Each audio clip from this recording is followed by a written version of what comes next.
अस्सलाम वालेकुम क्लास। अभी तक हम लोग मेमोरी की बात कर रहे थे।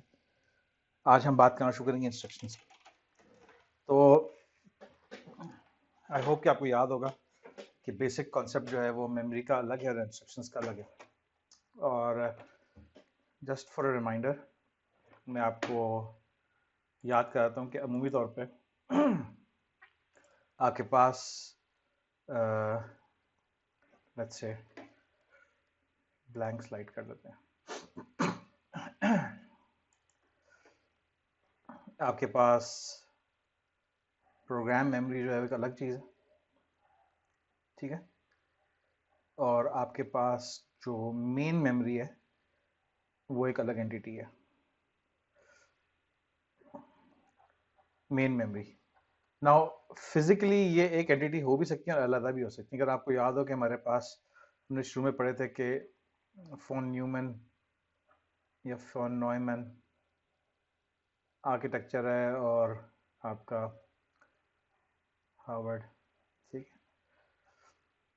तो हम लोग ज़्यादातर हार्वर्ड देखते हैं, लेकिन फोन नॉयमैन भी हो सकता है जिसके अंदर जो है वो फिजिकल स्पेस एक साथ हो, लेकिन logically for sure we understand कि हमारे पास अलग अलग स्पेसेस हैं। नाउ अभी तक जब हम लोग डिस्कशन करते आए हैं वो हमने बात की है मेन मेमोरी की, ठीक है। मेन मेमोरी के अंदर हम बेसिकली और एसेंशियली सिर्फ डेटा स्टोर करते हैं, ठीक है। और उसमें जो मेन इशू था वो ये था कि जो सीपीयू है वो मेन मेमोरी से बातचीत कर रहा है, और बीच में हमने कहा कि कई लेवल्स ऑफ कैश है हमारे पास, ठीक है, जो इस बातचीत को तेज करेंगे। लेकिन प्राइमरीली मेन मेमोरी का मकसद है डेटा स्टोर करना।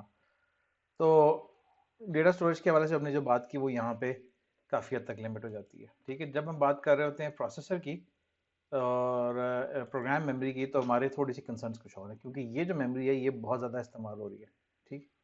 तो बेसिकली क्या है कि प्रोग्राम मेमोरी में आपके प्रोग्राम पड़ा हुआ है, अगर आपको याद हो या आप ऑलरेडी कर चुके हैं, एक के बाद एक के बाद एक के बाद एक इंस्ट्रक्शंस हैं। इसमें जाहिर सी बात है कुछ जंप इंस्ट्रक्शंस, ब्रांच इंस्ट्रक्शंस भी हो सकती हैं। बहरहाल द आइडिया इज कि ये चीज़ कॉन्स्टेंटली इस्तेमाल हो रही है। तो अगर मेरा यहाँ पे सीपीयू है कहीं पे, तो मेरा जो सीपीयू है वो मुस्तकिल जो है वो आपका मतलब करे, लेट्स से कि अगर मेरा ये सीपीयू है, ठीक है, यहाँ पे भी इसको भी सीपीयू कर देते हैं, ठीक है। तो सीपीयू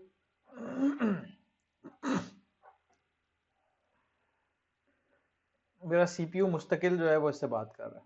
तो अगर आपको याद हो कि हमारे पास कुछ और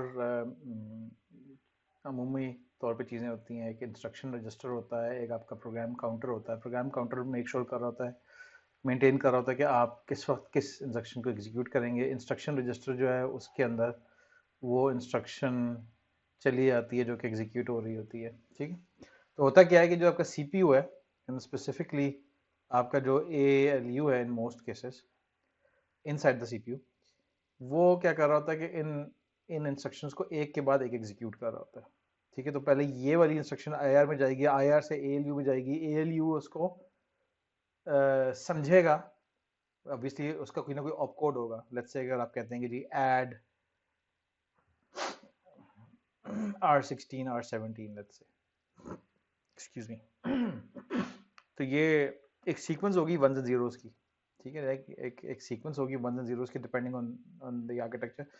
तो ये पूरी की पूरी चीज़ होगी वो ऑपकोड होगी, जिसको ये पहले आईआर में जाएगी, आईआर से एएलयू में जाएगी, एएलयू में जाके ये ऑपकोड जो है वो मतलब वो अंडरस्टैंड करेगा कि ये ऑपकोड क्या है, ठीक है, डिकोड करेगा। उसके बाद हम एक आपको याद होगा कि ऑपकोड के डिपेंड अब कई कई ऐसी ऑपरेशंस, बाय द वे ये ऑपरेटर है, तो ऑपकोड के अंदर क्या होता है, एक ऑपरेटर होगा और एक आर्ग्यूमेंट हो सकता है या दो आर्ग्यूमेंट हो सकते हैं। इनको हम ऑपरेंड भी कह सकते हैं, ठीक है, ऑपरेंड जिनके ऊपर कोई ऑपरेशन हो रहा है, ठीक है।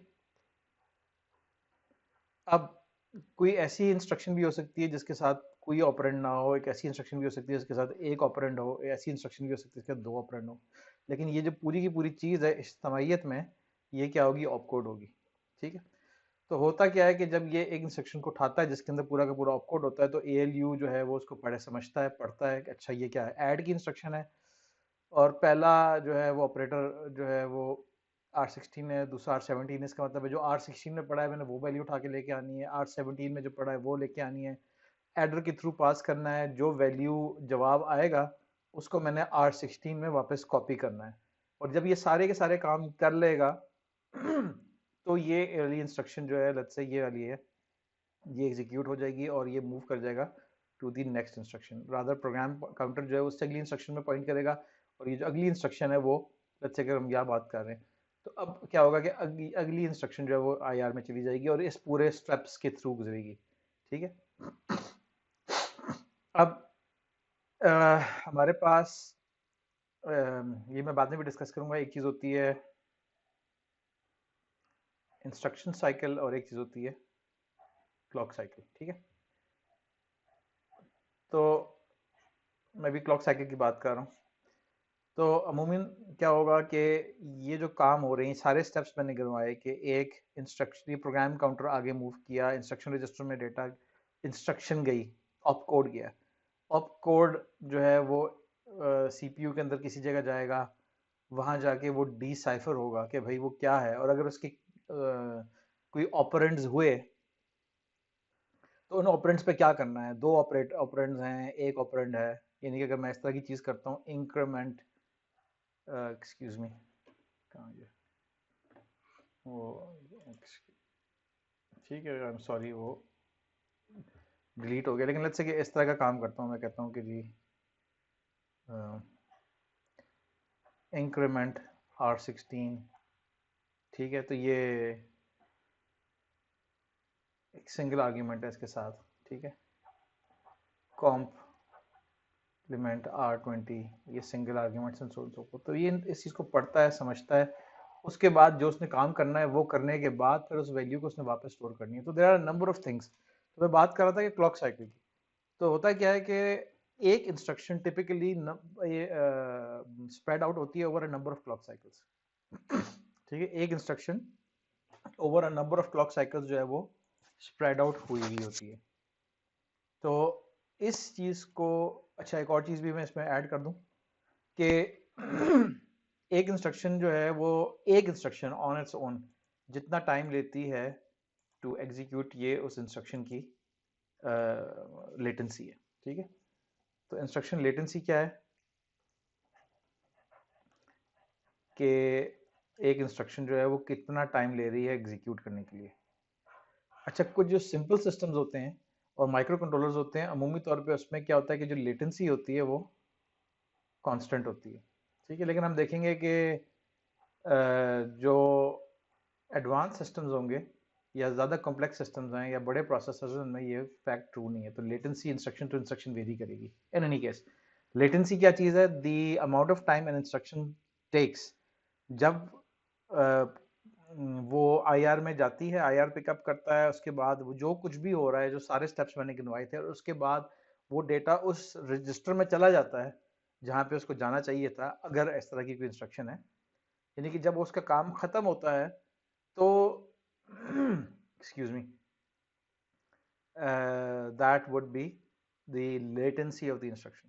अब एक आप चीज़ अप्रिशिएट कर सकते हैं, and again this is not so much true on micro controllers, लेकिन माइक्रो प्रोसेसर्स जो है, जो स्टैंडर्ड ओन माइक्रो प्रोसेसर्स होते हैं, उनमें जो मेमोरी टाइप ऑपरेशंस होती हैं, उनकी लेटेंसी जो है वो अमूमी तौर पे ऑन एवरेज अरिथमेटिक ऑपरेशन से के मुकाबले में बहुत ज़्यादा होती है। यानी कि ये बहुत स्लो होते हैं, इस तरह मूव नहीं, बल्कि रादर मैं गलत कह गया, आपके स्टोर एंड लोड टाइप के जो ऑपरेशंस हैं, जो कि मेमोरी से बातचीत कर रहे हैं, इस किस्म के जो ऑपरेशंस होते हैं, they on average are much slower than these kind of operations. ठीक है, तो ये तो कुछ चीज़ें आपने जहन में रखनी है, लेकिन अमूमी तौर पे हम अज्यूम करेंगे कि there is a sort of a balance there. ठीक है, आई होप कि the concept of latency is clear now. जो लेटेंसी होती है उसको तो आप नहीं छेड़ सकते, because the amount of time an instruction is going to take is the amount of time an instruction is going to take. ठीक है, but what we can do is के हम लोग उसकी जो थ्रूपुट है, यानी कि number of instructions per unit time, ठीक है, थ्रूपुट, या इसको बैंडविड्थ भी अगर आप देखेंगे आगे एक लफ्ज इस्तेमाल होगा। ठीक है, इंस्ट्रक्शन बैंडविड्थ जो है वो हम इम्प्रूव कर सकते हैं without touching the latency, and that's the important. ठीक है, so we can improve them without changing latency. और ये एक अच्छी हमारे पास एक चीज़ है जिसको हम लेवरेज कर सकते हैं। ठीक। तो this is where pipelining comes in. Basic idea क्या है कि pipeline execution of multiple instructions. Basically जब हमारे पास मल्टीपल इंस्ट्रक्शंस होते हैं तो जैसे मैंने कहा कि हम ये समझते हैं कि हर इंस्ट्रक्शन जो है वो मल्टीपल सब ऑपरेशंस पे मुश्तमिल होती है। ठीक है। और अगर हम उस चीज़ को डिवाइड कर दें और ओवरलैप करें तो ये जो है हमारी पाइपलाइनिंग हो जाएगी। और इसकी एनालॉजी जो है वो असेंबली लाइन प्रोसेस की है। असेंबली लाइन प्रोसेस की क्या है कि मैं असेंबली लाइन पे आऊँगा। आइडिया क्या है, divide the instruction process into distinct stages, ensure there is enough hardware resource to process one instruction in each stage। ठीक है। Process a different instruction in each stage. ठीक है। और यहाँ तक रहने दें। तो इसको, इस एनालॉजी को अगर मैं लूँ असेंबली लाइन प्रोसेसिंग की, लेट्स से कि गाड़ियों की असेंबली लाइन है, राइट, गाड़ियों की असेंबली लाइन। अब एक तरीका तो कार ये हो सकता है कि मेरे पास बहुत सारे मजदूर हों और मैं कहूँ कि एक गाड़ी बनाओ, जब एक गाड़ी कंप्लीट हो जाए फिर दूसरी गाड़ी बनाओ, दूसरी गाड़ी कंप्लीट हो जाए तो तीसरी गाड़ी बनाओ, तीसरी गाड़ी कंप्लीट हो जाए तो चौथी बनाओ, और इस तरह से काम करो। लेकिन एक्चुअली जब गाड़ियाँ बन रही होती हैं तो वो असेंबली लाइन प्रोसेसिंग हो रही होती है, विच मीन्स के कुछ लोग होंगे जो कुछ काम कर रहे होंगे और फिर वो पूरी की पूरा यूनिट आगे मूव करता जाएगा। ठीक है। तो आप ये देखते हैं कि लेट्स से चेसी आती है। ठीक है। तो चेसी के ऊपर फिर वो इंजन फिट करते हैं, एक ग्रुप होगा वो चेसी के ऊपर इंजन फिट करेगा और वो सिर्फ यही काम कर रहे हैं। ठीक है। चेसी आगे मूव कर गई, उस पर इंजन लग चुका है, तो अगला ग्रुप जो है, अच्छा जो पिछला ग्रुप है उनके पास क्या आ जाएगा, खाली चेसी आएगी, वो उसके ऊपर इंजन फिट करेंगे, फिर अगला ग्रुप है वो आगे पास कर देंगे, फिर उनके पास अगली चीज क्या आएगी, तो उनके पास मुस्तकिल चेसी आ रही है और वो उस पर इंजन फिट करते जा रहे हैं। अच्छा, अगले स्टेज पे क्या हो रहा है, अगले स्टेज पे ये हो रहा है कि जो है लेट्स से कि मुझे नहीं पता वैसे तो गाड़ियों की मुझे इतना आइडिया नहीं है क्योंकि मैं आपको प्रिसाइसली बताऊं, लेकिन आई होप यू अप्रिशिएट इट। अगले स्टेज में होगा ये कि जी वो उसके ऊपर हो सकता है कि वो बॉडी, बल्कि मेरे ख्याल से सीटें लगाते हैं, किस तरह का चक्कर होता है, सीट्स लगाते हैं। फिर अगले स्टेज पे जाएंगे तो वो उसके ऊपर बॉडी जो है वो बाइंड कर रहे होते हैं चीसी के ऊपर। उससे अगले स्टेज पे जाएंगे तो पहिए लगा रहे होते हैं। उससे अगले स्टेज पे जाएंगे तो लाइटें हैं और इलेक्ट्रॉनिक्स और ये होता है। उससे अगले स्टेज पे जाते हैं तो बम्पर्स वगैरह लग रहे होते हैं। तो ये अलग-अलग स्टेजेस हैं जिसमें गाड़ी की मैन्युफैक्चरिंग को उन्होंने डिवाइड कर दिया और एक स्टेज में एक काम हो रहा है। ठीक है। तो एक स्टेज में ये काम हो रहा है और ये वाला स्टेज जैसे वो खाली ये काम कर रहा है, जैसे इंजन है। ठीक है। लेट्स से फिर ये इंटीरियर सीट्स लगा रहे हैं। उसके बाद हो सकता है कि आई डोंट नो बॉडी अपनी आसानी के लिए हम कहते हैं, उसके बाद हो सकता है कि टायर्स एंड सो फोर्थ। ठीक है। तो ये स्टेज है, फिर ये स्टेज है, ये स्टेज है, ये स्टेज है। अच्छा। तो ये जो काम है ये जरूरी नहीं आप इस तरह करें, लेकिन आप इसको कर सकते हैं by dividing the instruction process. मतलब यहाँ तो इंस्ट्रक्शन की बात कर रहे हैं, मैं इस इंस्ट्रक्शन को थोड़ी देर इग्नोर करता हूँ। Divide the processing cycle into distinct stages. तो ये एक चॉइस है जो यहाँ पे पर्टिकुलरली हुई हुई है, इंस्ट्रक्शन के केस में नहीं है लेकिन कार असेंबली के केस में हुई हुई है। और ये थोड़ी सी इनको स्मार्ट बनानी पड़ती है। And the reason why it has to be smart is that ideally you want all of these stages to be of the similar time frame. क्योंकि याद रखें कि इसमें जो सबसे स्लो स्टेज होगी वो पूरी की पूरी पाइपलाइन की थ्रूपुट को डिक्टेट कर रही होगी। क्योंकि हम एज्यूम कर रहे हैं कि जिस, यानी कि फर्ज कर रहे हैं अगर ये लेट्स से मैंने ये किया ना E S B and T, ठीक है, लेट्स से कि ये स्टेजेस हैं और जब इसके पास आता है और ये 5 सेकंड बाद जो है या 5 मिनट के बाद इंतजार कर देता है, इसको 5 मिनट लगते हैं और ये इसको पास ऑन करेगा और इसको लगता है कि 8 मिनट लगते हैं। ठीक है। और इसको फिर 3 मिनट लगते हैं और इसको 5 मिनट लगते हैं। ठीक है। लेट्स से तो चीज़ ये है कि 5 मिनट में ये जब इसको देगा तो अभी इसको जब 5 मिनट होंगे तो इसका अगला वाला कंप्लीट हो चुका होगा और इसको फिर बेसिकली इसको इसका इंतजार करना पड़ेगा कि जब ये आगे हैंड ओवर करेगा 8 मिनट के बाद। तो बेसिकली क्या होगा कि अगर इसकी 8 मिनट है तो ये भी ऑटोमेटिकली इसका टाइम 8 मिनट हो जाएगा, इवन तो वो काम जो है वो 5 मिनट में कम करेगा क्योंकि ये 8 मिनट से पहले इसको आगे फॉरवर्ड नहीं कर सकता। और क्योंकि 8 मिनट से पहले आगे फॉरवर्ड नहीं करेगा तो जितनी भी स्टेजेस पीछे हैं वो इससे अफेक्ट हो जाएंगी स्लो वाले से। अगली स्टेज जो है वो इसलिए इफेक्ट होगी कि इसके पास इवन तो ये 3-3 मिनट में काम आ रहा होगा, 3 मिनट में खत्म करके ये इसको पास ऑन कर देगा, लेकिन इसके ये पास ऑन कर भी देगा, लेकिन ये क्या करेगा फिर, इसको 5 मिनट और इंतजार करना पड़ेगा ताकि यहाँ से कोई चीज़ आए, क्योंकि यहाँ से जो डेटा जो भी आएगा स्टेज, वो 8 मिनट के डिले के बाद आएगी। तो ये स्पेशली मैन्युफैक्चरिंग के अंदर आप जब स्टेजेस डिवाइड करते हैं एक्सप्लिसिटली, तो आपकी कोशिश होती है कि जो स्टेजेस आप डिवाइड कर रहे हैं उनकी जो एवरेज टाइम है वो सिमिलर हो। नाउ अगर हम प्रोसेसर की बात कर रहे हैं, तो प्रोसेसर के अंदर इट्स नॉट एज ट्रिवियल और इजी, और इनफैक्ट कि अक्सर जो है वो पाइपलाइनिंग आफ्टर द फैक्ट जो है वो इंट्रोड्यूस किया गया, लेकिन अब जो प्रोसेसर्स बन रहे हैं तो उनको ऑप्टिमाइज भी किया जाता है फॉर पाइपलाइनिंग। और उसका एक तरीकाकार ये है कि जिसकी जितनी भी स्टेजेस हैं उनको, जो जो जिसका यहाँ पर जिक्र किया है कि डिस्टिंक्ट स्टेजेस हैं, उन डिस्टिंक्ट स्टेजेस का टाइम सिमिलर रखा जाए। और सेकंड चीज़ ये है कि आपको रिसोर्सेज भी चाहिए, यानी कि आपके प्रोसेसर के पास कैपेबिलिटी भी हो ये करने की। यानी कि इमेजिन करें कि आपका एक इंस्ट्रक्शन पाइपलाइन है और वो 5 बंदे हैं और वो यही काम कर रहे हैं कि पहले वो इंजन जोड़ रहे हैं, उसके बाद बॉडी जो इंटीरियर कर रहे हैं, फिर वो बॉडी कर रहे हैं, फिर वो व्हील्स कर रहे हैं। लेकिन अगर वो सेम ग्रुप ऑफ पीपल है तो आपके पास रिसोर्सेज नहीं है।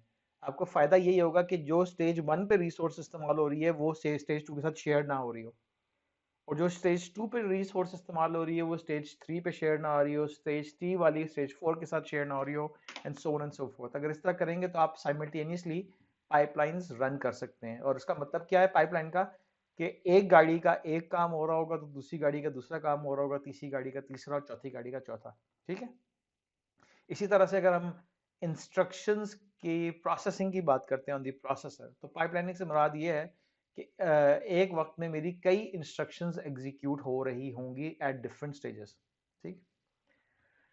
तो process a different instruction on each stage. Instructions consecutive in program order are processed in consecutive stages. ठीक है। इसका फायदा क्या है, increases instruction processing throughput।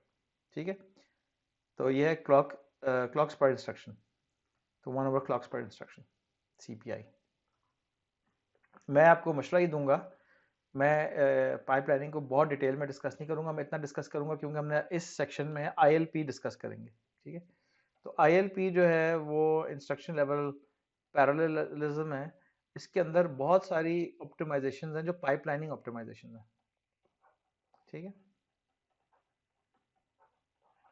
तो पाइपलाइनिंग ऑप्टिमाइजेशंस को समझने के लिए और अप्रिशिएट करने के लिए आपको पाइपलाइंस का आइडिया होना चाहिए। ठीक है। तो ये आज का जो सेक्शन जो मैं आपको पढ़ा रहा हूँ वो बेसिकली ये है, so that you get an understanding of pipelining. लेकिन मैं आपको ये कहूँगा कि आपको जो हेनेसी पैटरसन की किताब है 2016 वाला जो एडिशन है, उसमें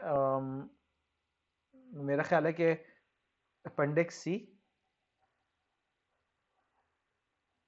और अपेंडिक्स H, ठीक है, ये दोनों आपने पढ़ने हैं। ठीक है। अब इनको पढ़ेंगे C and H, तो इससे आपको पाइपलाइनिंग की डिटेल्स पता लगेंगी, और भी जो मैं यहाँ पे शायद कवर नहीं करूँगा, क्योंकि मेरी यहाँ पे कोशिश है कि मैं ILP जो है उस पर जल्द से जल्द फोकस लेके आऊँ। लेकिन ILP को सही तरीके से समझने के लिए पाइपलाइनिंग की कुछ बेसिक अंडरस्टैंडिंग होनी चाहिए, उसकी थोड़ी मैथ्स की बेसिक अंडरस्टैंडिंग होनी चाहिए, और उसके कुछ कॉन्सेप्ट्स की बेसिक अंडरस्टैंडिंग होनी चाहिए। जब तक हमें नहीं पता होगी, जब तक हम बेसिकली ऑप्टिमाइजेशन ऑफ पाइपलाइन को नहीं समझ सकेंगे। ठीक है। गोइंग फॉरवर्ड, अच्छा बहरहाल डाउन साइड्स क्या है इंक्रीज द इंस्ट्रक्शन पर, ये तो क्लियर है। एक सवाल पूछा गया है और यहाँ पे कमेंट है कि जी you should start thinking about this. And जैसे मैंने कहा कि जब हम ऑप्टिमाइजेशन हमने आगे पाइपलाइन की पढ़नी है, तो जब पाइपलाइनिंग की ऑप्टिमाइजेशन पढ़ रहे हैं तो उसका मतलब ये है कि basically there are downsides और लिमिटेशंस और प्रॉब्लम्स विद पाइपलाइनिंग, और हमने अगर उनमें से कोई भी एक लिमिटेशन कम करने में कामयाब हो जाते हैं, या उसकी कोई भी एक कंस्ट्रेंट रिमूव करने में कामयाब हो जाते हैं, तो ये this will be considered an optimisation. ठीक है। तो ये हम आगे डिटेल में देखेंगे। एग्जाम्पल देख रहे हैं, example execution of four independent stage instructions. तो बेसिकली हमने ये कुछ देखे थे बेसिक स्टेजेस, ये फेच है, decode, execute and write। ठीक है, यानी कि पहले वो आईआर से उठा के डेटा लेके आओ, ऑप कोड होगा, उसको उठा के लेके आओ, फैच हो गया। ठीक है, जब वो आ गया तो उसको समझो कि वो क्या कह रहा है, क्या कह रहा है, डी कोड, प्लस करना है, माइनस करना है, इंक्रीमेंट करना है, डिक्रीमेंट करना है, जो कुछ भी करना है वो एग्जीक्यूट। और फिर जो डेटा है उसको कहीं राइट करना है किसी रजिस्टर में, या किसी रजिस्टर को चेंज करना है, कहीं वो चेंज आ रही है तो ये राइट। ठीक है, तो ये इसकी स्टेजेस हैं। एंड द आइडिया है कि जब वो फेच कर रहा होता है तो जो हार्डवेयर, वो जो डिकोड वाला हार्डवेयर है वो अलग होगा और फेच वाला अलग होगा, एग्जीक्यूट वाला हार्डवेयर अलग होगा, राइट वाला हार्डवेयर अलग होगा। इनफैक्ट ये सारे के सारे हार्डवेयर जो हैं, ये जो कंपोनेंट्स हार्डवेयर के, जो ये काम कर रहा है और फिर ये काम कर रहा है, ये काम कर रहा है, ये काम कर रहा है, ये आपस में इंडिपेंडेंट कंपोनेंट्स हैं। ठीक है, तो एक तरीका तो ये है कि मैं इसको एग्जीक्यूट करूं, जब ये ख़त्म हो तो इसको एग्जीक्यूट करूं, ये ख़त्म करूं ये इस तरह, और ये ख़त्म करूं तो इस तरह। हाउएवर, अगर मैं पाइपलाइनिंग कर रहा हूँ और ये सारे स्टेजेस ट्रूली इंडिपेंडेंट हैं, तो मैं ये काम भी कर सकता हूँ कि जब एक्सक्यूज मी, सबसे पहले इसको फैच करूँ, और जब ये डिकोड हो रहा हो तो फिर ये वाला फैच हो जाए, और जब ये एग्जीक्यूट हो रहा हो तो ये वाला डिकोड हो रहा हो और उससे अगला फैच हो जाए, और जब ये वाला राइट हो रहा हो तो ये वाला एग्जीक्यूट हो रहा हो और ये वाला डिकोड हो रहा हो और ये वाला फैच हो जाए, and so on so fourth. तो मेन चीज़ है वो जो देखने वाली है वो ये है। मैं एक सेकंड इसको स्ट्रेट लाइन ड्रॉ करता हूँ, एक ये लाइन है और एक ये लाइन है। तो हमने यहाँ पे भी एक दो तीन चार इंस्ट्रक्शंस एग्जीक्यूट की, यहाँ पे भी एक दो तीन और चार एग्जीक्यूट की। हमने लेटेंसी को नहीं छेड़ा, ये इसकी लेटेंसी थी। ठीक है, उसके बावजूद हमें इतना सारा गेन मिला है थ्रूपुट के अंदर, इतनी कम हो गई हमारी थ्रूपुट। ठीक, is life always this beautiful? No, unfortunately it's not always this beautiful, and there are many problems associated with it. ठीक है, मैं थोड़ा सा आपको हिंट करा देता हूँ। एक तो ये है कि जी डेटा इंटरडिपेंडेंसी का एक प्रॉब्लम हो सकता है। इट इज़ क्वाइट पॉसिबल कि this instruction is doing something and this instruction depends on this instruction. it it depends on the right, ये right होगा तो ये instruction जो execute होगी, इस किस्म के सिनेरियोज। या ये हो सकता है कि ये जो इंस्ट्रक्शन है ये एक जंप इंस्ट्रक्शन है। ठीक है, तो आपकी ये assumption थी, हम सारी के सारे सिनेरियोज देखेंगे, और इसके अलावा बहुत सारे इश्यूज हो सकते हैं। ये इशू भी हो सकता है कि कुछ इंस्ट्रक्शन ऐसी हैं जिनकी अपनी लेटेंसी बहुत ज़्यादा है। ये सारे के सारे सिनेरियोज हम देखेंगे। So life is, so this idea is beautiful but it's not always simple. ठीक है, अगेन ये पाइपलाइनिंग की एग्जांपल है।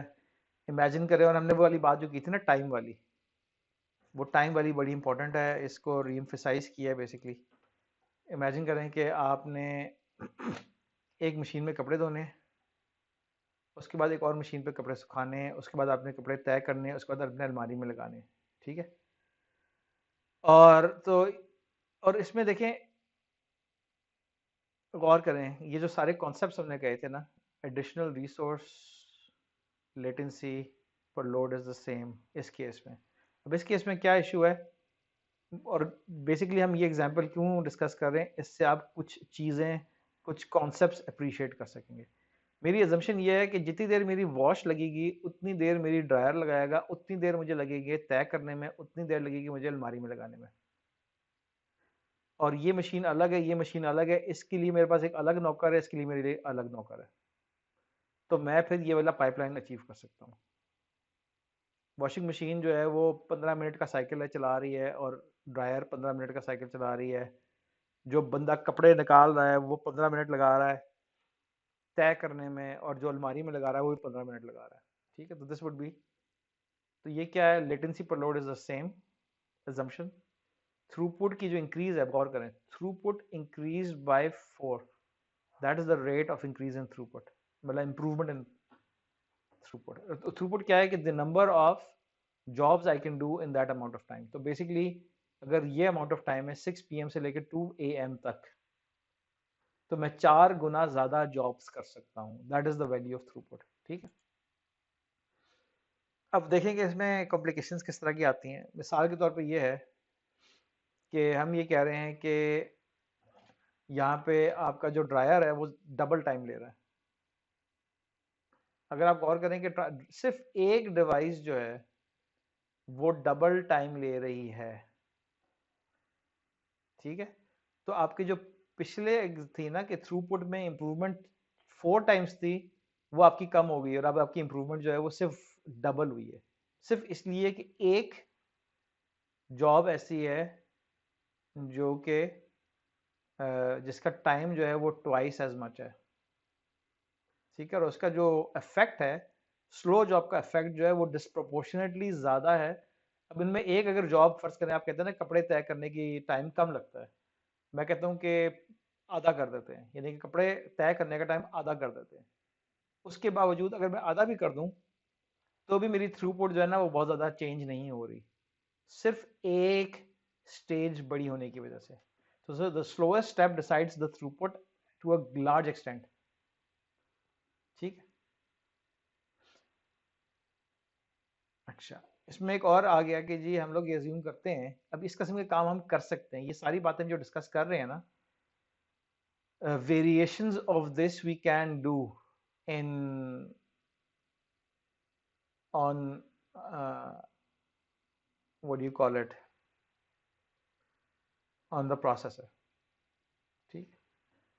और वो ये है कि अगर मैं 2 ड्रायर ले लेता हूँ, ठीक है, मेरे पास 2 ड्रायर हैं। बेसिकली ये क्या मिसाल है, ये गौर करिएगा कि इसको प्रोसेसिंग की पर्सपेक्टिव से इस बात है। इसने कहा कि अभी तक हमारे पास एक ड्रायर था, अब हमने क्या किया है कि अपनी रिसोर्स बढ़ाई है। अगेन प्लीज इस पर गौर करिएगा कि ये जो एग्जांपल है ये बड़ी अच्छी एग्जांपल है। हमने क्या किया है, what have we done, basically we have introduced 2 dryers. अगर मैं प्रोसेसर के हवाले से बात करूं तो मैंने क्या किया, अपने सर्किट को बड़ा कर दिया, मैंने क्या किया, रिसोर्सेज में इजाफा कर दिया, ठीक है। और ये क्या कह रहा है कि जब ए पहली मशीन हो रही हो तो इस ड्रायर में डाल दो। अब क्योंकि ये ड्रायर जो है मेरे पास अब एक और ड्रायर बी आ गया है, तो मैं बी का भी इमीडिएटली ड्रायर में डाल सकता हूँ। और जिस वक्त ए और बी दोनों फारिग होंगे और इस सी की वॉश खत्म हो चुकी होगी, उस वक्त तक जो ए वाला ड्रायर है वो खाली हो चुका होगा, तो मैं ए को इस्तेमाल कर सकता हूँ। और जिस वक्त बी की वॉश खत्म होगी उस वक्त तक बी वाला ड्रायर जो है वो फारिग हो चुका होगा, तो मैं बी को यूटिलाइज कर सकता हूँ। तो मैंने क्या किया है कि रिसोर्स जो है रादर के स्लो स्टेज की रिसोर्स इंक्रीज कर दी, ठीक है। And this be true for this kind of, let's say, scenario can be put in place and it is put in place जब हम बात कर रहे होते हैं इंस्ट्रक्शन पाइपलाइन की, ठीक है। जब हम इंस्ट्रक्शन पाइपलाइन की बात कर रहे होंगे तो उसमें भी एक स्ट्रेटेजी हमारे पास स्पेशली आर्किटेक्चर के परस्पेक्टिव से ये है कि अगर कोई चीज़ है, कोई एक इंस्ट्रक्शन है जिसके जो कि स्लो स्टेज रिप्रेजेंट कर रही है, तो हम कोई ऐसा काम करें कि मल्टीपल स्टेजेस उसके लिए उसको ऑफर करें, ठीक है। या अपनी हार्डवेयर रिसोर्सेज बढ़ा दें ताकि हम let's say dependency of the resource जो है वो ना हो अक्रॉस द बोर्ड, ठीक। तो I hope that you understood an important concept. आगे चलें तो आइडियल पाइपलाइन क्या है। आइडियल पाइपलाइन क्या है कि increase throughput with little increase in cost. अभी तक हमने कॉस्ट की बात नहीं की। ऑब्वियसली अगर आप गौर करें कि, और अभी मैंने थोड़ी सी एक हिंट कराई है कि कॉस्ट का मतलब ये है कि first of all making sure that all stages are independent, so that is a cost sometimes. And then अगर मैं कहता हूँ कि स्लो स्टेजेस के लिए मैं रिसोर्सेज बढ़ा रहा हूँ तो भी कॉस्ट होंगे। फिर अगर हम देखेंगे आगे ऑप्टिमाइजेशंस हैं कई किस्म की, मिसाल के तौर पे pipeline prediction and so on so fourth, तो हमारी हार्डवेयर की कॉस्ट जो है वो बढ़ती जाएगी, ठीक। बहरहाल आइडियली हम चाहते हैं कि कॉस्ट को बढ़ाए बगैर हम लोग आगे जाएं। तो रिपीटेशन ऑफ आइडेंटिकल ऑपरेशंस, ठीक है। ये एक और चीज़ जिसकी हमने बात मैंने शुरू में भी हिंट कराई थी, वो ये है repetition of independent operations, and this means no dependencies between repeated operations. इसका मतलब क्या है, डिपेंडेंसी अक्रॉस स्टेजेस तो होंगी।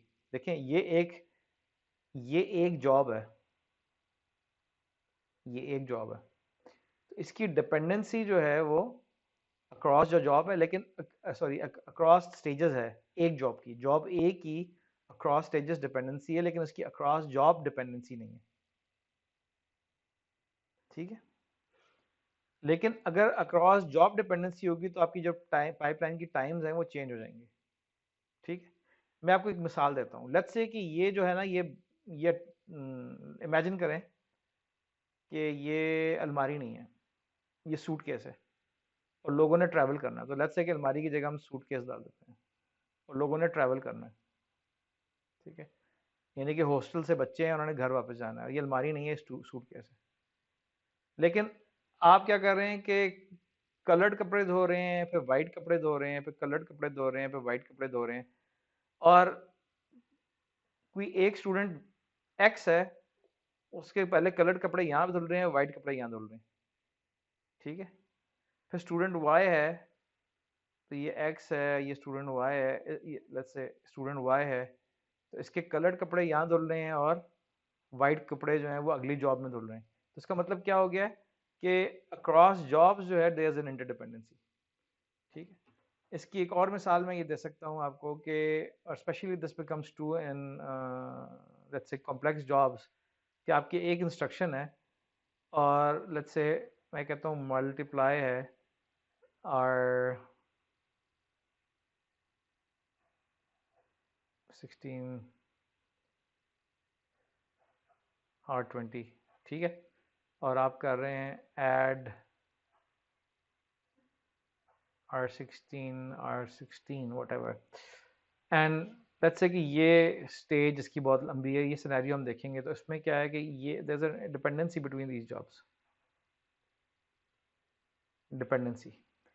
तो जब तक ये जॉब ख़त्म नहीं होगी, ये जब तक ये जॉब एग्जीक्यूट नहीं हो जाएगी, जब तक इसकी बल्कि राधा राइट नहीं हो जाएगी, मैं इसकी एग्जीक्यूशन स्टार्ट नहीं कर सकता।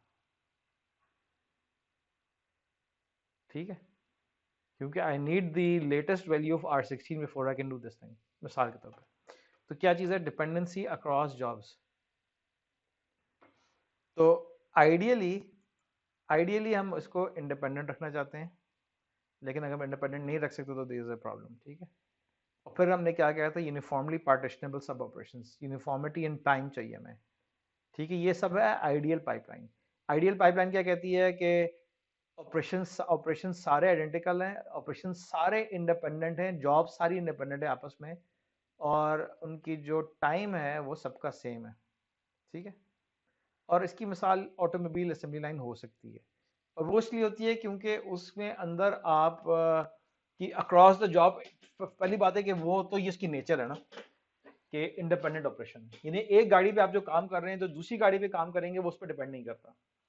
उसके बाद ये है कि वो काम इतने लेट्स से इतनी सारी स्टेजेस हैं कि आप स्टेजेस को लंप कर सकते हैं इनटू इक्वल साइज सब ऑपरेशंस। ठीक, तो इंस्ट्रक्शन प्रोसेसिंग में क्या होता है, इंस्ट्रक्शन फेच करते हैं, डिकोड करते हैं, फिर आप ऑपरेंड फेच करते हैं, एग्जीक्यूट, एवेल्युएट, मेमोरी ऑपरेशन अगर हो, ये ज़रूरी नहीं होता। ठीक है, तो this would be true if there is a memory operation. ठीक है, so maybe you do this, maybe you don't. ठीक है, and store back and write. ठीक, तो ये जो बेसिकली ये जो सारे स्टेजेस हैं वो ये लिख दिए हैं। तो ये एक इंस्ट्रक्शन है, एक इंस्ट्रक्शन जिसकी ये स्टेजेस हैं। ठीक है, F D E M W, तो approximately equal to 1 over period. अच्छा, अब इसमें एक चीज़ गौर करें कि इसकी जो बैंडविड्थ है वो 1 ओवर पीरियड है। ठीक है, लेकिन जिस तरह से, अब ये गौर करें हमने क्या किया कि हमने इसके गौर करें कि मैंने ब्रेक किया इसको स्टेजेस में, मैं इसको ब्रेक कर रहा हूँ। अब होता क्या है कि ये क्या चीज़ है, अगर if you recognise this thing, I hope you recognise, this is called a latch, basically this is a buffer. ठीक है, तो ये जो बफर होता है, ये आपके पास बफर में आप स्टेट स्टोर करते हैं, उसके बाद एक इंस्ट्रक्शन एग्जीक्यूट हो रही है जो कि fetch, decode, execute, memory operation and right कर रही है, ठीक है। और फिर आप अगला बफर के अंदर डाल देते हैं, ठीक है। This combined would constitute one instruction and it will be almost close to bandwidth, मतलब the bandwidth of it would be 1 over t, ठीक है, where t is this time, rather t is this time, and ये समझ लें कि ये भी कोई टाइम है, ठीक है। तो बेसिकली ये इसलिए अप्रोक्सीमेटली है क्योंकि आपके पास t है प्लस t लैच, मिलके काम करें इसको, t लैच होगा प्लस t लैच, ठीक है। अब मैं बताता हूँ कि क्यों इसको हमने इस तरह से किया। क्योंकि फर्ज करें कि मैंने इसको ब्रेक कर दिया, मैंने कहा कि मैं एफ डी ई अलग स्टेज है, और हम ये कह रहे हैं कि ये जो है ये तीनों मिलके t/2 टाइम ले रहे हैं, और ये दो मिलके जो है वो t/2 टाइम ले रहे हैं, यानी कि जो ये t था यहाँ से लेके यहाँ तक जो t था इसको मैंने दो हिस्सों में डिवाइड कर दिया है। आधे टाइम में मैं 3 जॉब्स सब जॉब्स कर रहा हूँ और बाकी आधे टाइम में मैं ये कर रहा हूँ। तो इस स्टेज में क्या हो जाएगा कि ये वाला टी एल जो है टी एल, ठीक है, और plus T plus stage into ये number of stages multiply by T L, ठीक है। So this is approximately bandwidth क्या हो जाएगी मेरी, बैंडविड्थ, बहरहाल मैं इस चीज़ की बता रहा हूँ कि टोटल आपका जो टाइम है, ठीक है, so on and so fourth. लेकिन आपकी जो बैंडविड्थ है वो अप्रोक्सीमेटली नॉट एग्जैक्टली ये बन जाएगी, ठीक है। इसी तरीके से ये जाए। अब गौर करें कि जो टी एल है, याद रखिएगा this is way smaller than T अमूमी तौर पे, ठीक, लेकिन it's a constant, right, it's a constant value, let's say it's very small, लेकिन जितने आपके स्टेजेस बढ़ते जा रहे हैं उतने आपके टी एल जो है वो ऐड होते जा रहे हैं। यानी अगर आप गौर करेंगे इस पूरी चीज़ को कंसिडर करें ना, और अभी तक हम इस पूरी चीज़ को कंसिडर कर रहे थे, तो जितने ज़्यादा स्टेजेस होंगे उतनी ज़्यादा जो है वो T L multiply by number of stages, ठीक है। तो एक कांस्टेंट है जो हमेशा टी के साथ ऐड हो जाएगा, ठीक है। तो आई होप यू अंडरस्टैंड। हमने यहाँ पे ये दिखाया ही है कि इसको हमने ब्रेक डाउन किया। तो इसको हम लैश डिले कह रहे हैं, एस, ठीक है। तो यहाँ पे मैंने ये इस्तेमाल किया था कुछ नोमेनक्लेचर, इसको आप इग्नोर भी कर सकते हैं, this is probably from the book. तो नॉन पाइपलाइन वर्जन में delay would be 1 over t plus s, bandwidth will be t plus s, s is latch delay, ठीक है। और के स्टेज पाइपलाइन के लिए क्या होगा, 1 over t k plus s, ठीक है। और मैक्सिमम क्या होगा, 1 गेट डिले प्लस s, ठीक, gate delay across the latch, ये मैक्सिमम है, राइट, लेकिन स्टेज का ये होगा पर स्टेज, तो थ्रू, ठीक, के स्टेज का, सॉरी रादर, तो latch delay reduces throughput switching overhead between, obviously, ठीक। Now non pipeline version with combinational cost g, gate cost क्या होगी, g plus L, where L is the latch cost, ठीक है। तो गेट कॉस्ट यहाँ पे, अच्छा मजे की बात एक और करें कि यहाँ पे भी आपके जो गेट्स हैं वो बढ़ते जाएंगे ना जितने ज़्यादा आपकी पार्टीशन होंगी। तो के स्टेज पाइपलाइन की कॉस्ट हम बात कर रहे हैं, यहाँ पे थ्रूपुट की बात कर रहे थे, यहाँ पे हम कॉस्ट की बात कर रहे हैं, तो गेट की कॉस्ट भी होगी यहाँ पे। तो के स्टेज के अंदर हमारी क्या होगी कि गेट कॉस्ट प्लस स्टेज की कॉस्ट, L latch की cost rather, excuse me. So L is the cost of the latch.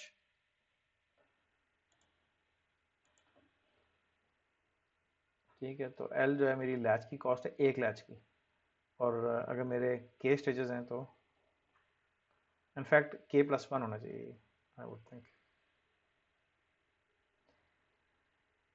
ऐसे में K+1 इसलिए नहीं ले रहे कि ये वाला लैच हमेशा होता है हमारे पास, और ये वाला लैच हमारे हमेशा होता है। तो बेसिकली जब हमारे स्टेज बढ़ते जा रहे हैं तो दिस इज फाइन एक्चुअली। तो दो लैचेस तो हमारे पास हमेशा से थे, उसके बाद हमारे ऑन टॉप ऑफ दैट बढ़ना शुरू हुआ है। ठीक, तो सही है। तो latches increase the hardware cost. तो जनरली ये आइडिया है, आई होप कि you understood, it's a very simple concept. अब चीज़ ये है कि इसको हम डिटेल में देखेंगे, क्योंकि अब आगे जो हमने पढ़ना है वो सारी की सारी बेसिकली ऑप्टिमाइजेशन ऑफ पाइपलाइन है। तो जब हम ऑप्टिमाइजेशन ऑफ पाइपलाइन पढ़ेंगे तो उसके अंदर हम ये सारे के सारी चीज़ें जो हैं वो डिटेल में डिस्कस करेंगे। मैं आपको ये दोबारा से मतलब वो करूँगा, रिक्वेस्ट करूँगा कि आप जो हैं वो अपने appendix C and appendix H please पढ़ें।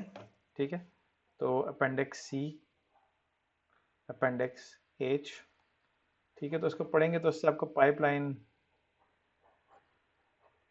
अपेंडिसेस, ठीक, ये पढ़ेंगे तो उससे आपकी पाइपलाइन की अंडरस्टैंडिंग क्लियर होगी। क्योंकि आगे हम जो पढ़ने लगे हैं सब्जेक्ट वो है ILP, और इसमें हम डिस्कस करेंगे कि हम सिंगल कोर प्रोसेसर्स में पाइपलाइन की मैनिपुलेशन के साथ इंस्ट्रक्शन लेवल पैरेललिज्म कैसे अचीव करेंगे। ठीक है, तो हमने ये डिस्कस करना है, उसके लिए आपको पाइपलाइंस का समझना बहुत ज़रूरी है।